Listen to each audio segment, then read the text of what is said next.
여러분의 구독과 좋아요는 언제나 영상 제작에 큰 힘이 됩니다. 안녕하세요. 세상을 바꾸는 삶의 지혜입니다. 결혼을 하고 가정을 꾸려 좋은 부모가 되는 길은 참으로 어렵습니다. 오늘은 좋은 부모가 되는 방법에 대하여 어느 노신사의 조언 들어보겠습니다.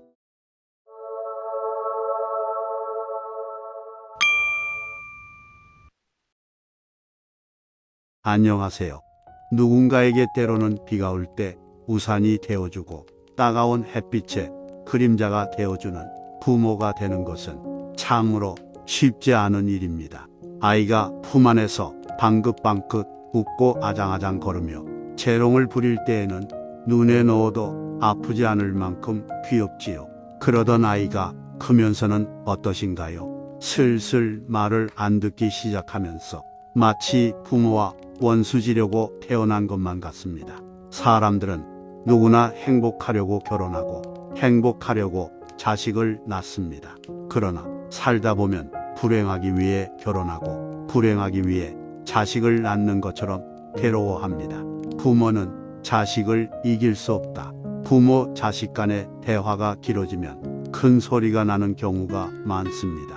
입씨름이 길어진다는 것은 누가 옳은가 그른가를 두고 시비를 가린다는 것입니다. 그러나 과연 부모와 자식이 싸우면 누가 이기겠습니까? 자식 이기는 부모는 없다. 이 말이 진리입니다. 자식과 싸워서 이기는 방법이 있기는 합니다. 그러려면 부모가 먼저 정을 딱 끊어야 합니다. 그러나 부모는 자녀에 대한 애정과 집착이 크기 때문에 정을 끊기란 쉽지 않습니다. 누구보다 자식이 그 사실을 더 잘 알고 있습니다. 그렇기 때문에 부모가 자식을 이기기 힘든 것입니다. 너댓살 먹은 아이가 엄마에게 저항하는 방법은 바로 떼를 쓰는 것입니다. 떼쓰기 중에서도 가장 강력한 방법이 밥을 먹지 않는 것입니다. 밥을 먹다가 숟가락을 탁 놓고 가면 그때부터 부모는 밥그릇을 들고 날아다녀야 합니다. 그런데 중학생쯤 되면 애가 밥을 먹지 않는다고 해서 부모가 눈 하나 꿈쩍하지 않습니다. 이때 부모를 꼼짝 못하게 하는 방법은 집을 나가는 것입니다. 그러면 부모는 아이를 찾으러 정신없이 다니게 됩니다. 그러다 자식이 20살이 넘으면 집 나가는 정도 가지고는 안 됩니다. 그때는 죽어버리겠다는 말로 부모를 위협합니다. 그러면 어떤 부모라도 자식에게 지게 되어 있습니다. 반면 아이들을 가르치는 선생님 등 외부 사람들은 부모가 아니기 때문에 아이들을 교육하는 것이 오히려 간단합니다. 아이들이 밥을 안 먹는다고 뗐으면 밥그릇 치워버리고 절대 밥 안 줘버리면 그만입니다. 집 나간다고 하면 그러니 나가라. 부모님께 전화한다 하고 문을 걸어 잠급니다. 그렇게 하면 나쁜 버릇들을 간단하게 고칠 수 있습니다만 부모는 마음이 약하기 때문에 그렇게 하지 못하는 것입니다. 이것이 부모들의 약점입니다. 따라서 애시당초 자식과 끝까지 싸우려는 생각은 하지 말아야 합니다. 그렇다고 자식들이 하자는 대로 오냐 하시라는 말은 아닙니다. 아이가 고집을 피우기 시작하면 이야기를 들어보고 그래 네 마음대로 해라 하시거나 훈육하시는 부모님의 방식대로 하시던지 빨리 결정을 하셔야 합니다. 오래 끌다 보면 결국은 부모가 이기기 힘든 싸움입니다. 자식과 협상을 할 때에는 되도록 빨리 끝내고 안 되면 포기하시는 것이 상책입니다. 그렇지 않으면 시간 낭비만 하고 화가 치밀어 자식을 미워하게 됩니다. 부모가 자식을 미워하는 것은 자식이 부모를 미워하는 것보다 훨씬 더 괴로운 일입니다. 그러니 자식과 갈등을 일으키는 것은 무조건 부모 손해라는 사실을 깨달으셔야 합니다. 자식이란 본대로 물드는 존재. 자식을 이기지 못하면서도 부모는 자식 걱정을 놓지 못합니다.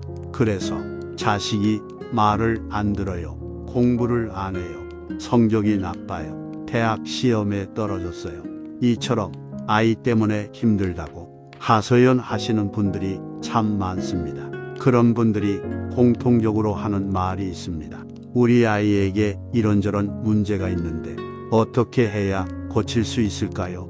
그러면 저는 늘 이렇게 대답합니다. 먼저 부모가 바뀌셔야 합니다. 부모는 아이를 문제 삼아 겉으로 드러난 현상만 가지고 이야기합니다. 하지만 아이의 문제를 근원적으로 보지 못하면 결코 해결책을 찾을 수가 없습니다. 이런 문제의 근본을 보려면 먼저 부모와 자녀의 인연 관계를 살펴봐야 합니다. 자녀는 생물학적으로 어머니와 아버지의 유전자를 받아 태어납니다. 밖으로 드러난 모습이 어머니와 아버지 중 누군가를 조금 더 닮았다고 해서 그걸 보고 엄마 닮아서 그래, 아빠 닮아서 그래 말하지만 자녀 자체의 구성을 볼 때는 절반씩 닮았다고 할 수 있습니다. 그런데 가끔은 어머니에게 없는 것, 아버지에게 없는 것이 아이에게 나타나기도 합니다. 유전자는 밖으로 전부 드러나는 것이 아니라 잠재된 것도 있기 때문에 그런 것이 후손에게 나타날 수 있습니다. 그렇다면 아이는 유전자를 물려받은 부모만 닮을까요? 만약에 병원에서 아이가 바뀌어 10년 넘게 그 아이를 키웠다면 과연 아이의 생각이나 행동이 낳아준 부모를 닮을까요? 아니면 길러준 부모를 닮을까요? 당연히 길러준 부모의 영향을 받아 닮게 되는 겁니다. 생물학적 유전자는 물려받지 않았지만 음식을 먹는 습관, 생각을 하는 방식, 말하는 습관 등이 모두 길러준 부모를 닮게 됩니다. 그러니까 어머니라는 말은 낳은 사람이라는 뜻도 있지만 정확하게는 기른 사람을 뜻합니다. 다시 생물학적으로 볼 때 아이는 어머니와 아버지를 절반씩 닮지만 행동이나 사고방식은 대체로 길러준 어머니를 많이 닮습니다. 만약에 아이를 어릴 때 할머니가 키웠다면 아이의 마음 바탕을 형성하는 핵심은 할머니를 닮게 됩니다. 밖으로는 할머니라 불리지만 실질적으로는 어머니라 할 수 있습니다. 만약에 유모가 아이를 키웠다면 호칭은 유모지만 아이의 마음에서는 유모가 곧 어머니입니다. 만약에 아이가 문제 행동을 한다면 모두 길러준 어머니로부터 배운 것입니다. 배운다는 생각도 없이 받아들였다가 어느 순간에 모습을 드러낸 것입니다. 이런 문제 행동이 어릴 때부터 나타나는 경우도 있지만 보통은 사춘기가 되면서 부쩍 두드러집니다. 그렇기 때문에 자녀가 사춘기가 되어 전에 안 하던 행동을 하면 사춘기가 심하게 왔구나, 친구를 잘못 만나서 이상해졌다라며 남에게 책임을 전가합니다. 하지만 아이는 그렇게 될 씨앗을 이미 가지고 있었던 것입니다. 내면에 잠재되어 있던 씨앗이 나쁜 친구를 만나거나 환경이 변하거나 어머니 아버지와의 의견 대립이 일어났을 때 싹을 틔운 것입니다. 씨앗이 없었다면 싹이 트지 않습니다. 그렇다면 그 씨앗은 어디서 온 것일까요? 우리는 흔히 업이란 개인이 스스로 짓는 것이다 라고 생각합니다. 하지만 조금 더 정확히 표현하면 어린 시절에 형성되는 업은 아이가 짓는 것이 아니라 부모, 특히 어머니로부터 주어지듯이 본받아 형성이 됩니다. 이것을 바탕으로 아이가 인생을 살아가면서 스스로 지어가는 것입니다. 그래서 만약에 지금 내 자녀가 사랑스러운 아이가 아니라 왼수처럼 느껴진다면 바로 부모, 그 중에 기른 어머니가 뿌린 씨앗의 결과임을 바로 아셔야 합니다. 오늘날 많은 부모가 자식을 남보기에 좋은 물건처럼 취급합니다. 얼굴 예쁘고 신체 건강하고 공부 잘하고 말 잘 듣고 그런 아이만을 원합니다. 그렇기 때문에 좋은 옷을 입히고 값비싼 음식을 먹이고 과외를 시키며 유학까지 보내고 부모 노릇을 잘하고 있다고 생각합니다. 하지만 대부분 이것은 다 착각입니다. 아이들은 이러한 조건 없이도 부의 사랑만 있다면 다 잘 살아갈 수 있습니다. 하지만 아무리 물질적인 조건이 다 갖추어져 있다 하더라도 부모의 따뜻한 품을 느끼며 자라지 못하면 아이는 자기 자신뿐 아니라 이 세상을 긍정적으로 보지 못하게 됩니다. 그렇다면 부모가 아이를 진정으로 사랑하는 길은 어떤 것일까요? 부부가 아이를 계획하기 전 마음의 준비를 잘 하셔야 합니다. 부부가 서로 화합하고 진정으로 사랑할 때 아이를 가지셔야 합니다. 부부 사이에 갈등이 있을 때 아이가 생기면 그 갈등이 아이에게 주는 피해는 엄청납니다. 왜냐하면 아이는 연약한 존재이기 때문에 엄마의 상태에 고스란히 영향을 받게 돼요.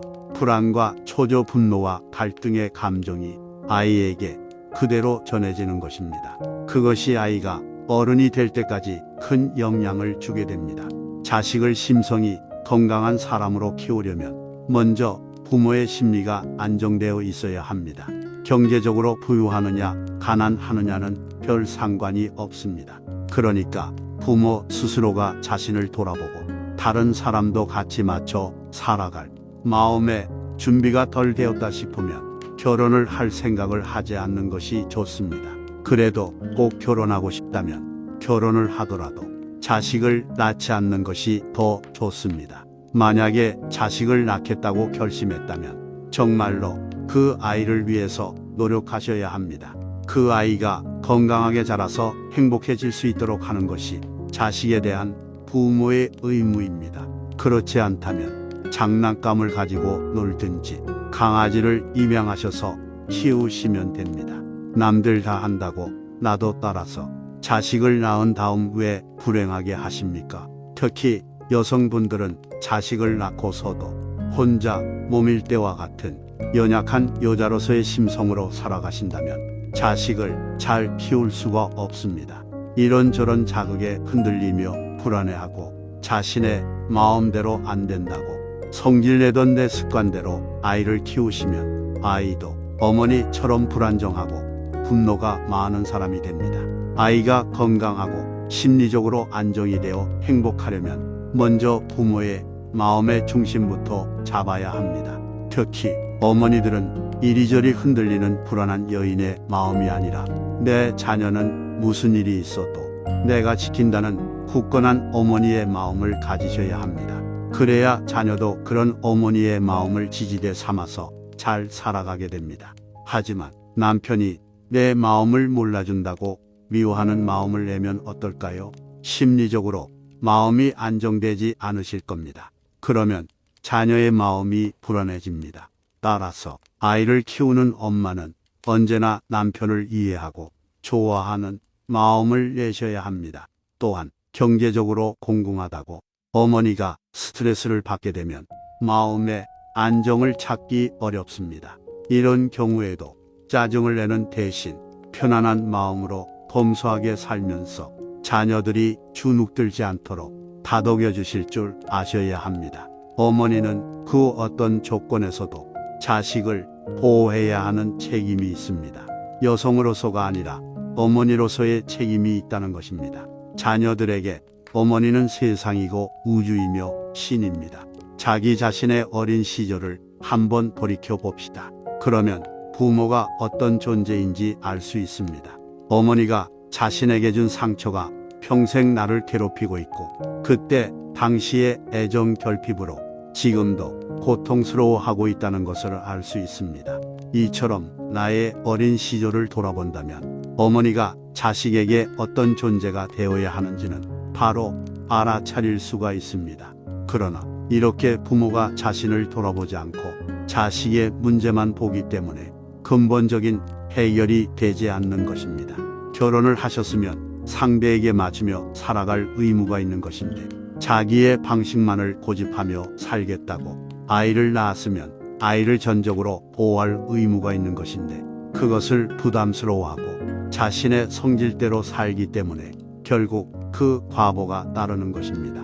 이것은 관계 속에서 자신의 존재를 이해하지 못하고 어떻게 관계를 맺어야 할지 모르는 것에서 오는 고통입니다. 그래서 수많은 관계 중에 부모와 자식이 가장 아름다운 관계임에도 스스로 부모와 자식 간을 원수지간으로 만들어버리고 맙니다. 그러니 자식이 아니라 왼수라고 자식을 탓하기 전에 부모로서 나는 어떤 마음인가를 먼저 돌아봐야 합니다. 그러면 바로 그 자리에 자식을 진정으로 사랑하는 어머니의 마음이 생겨날 수 있습니다.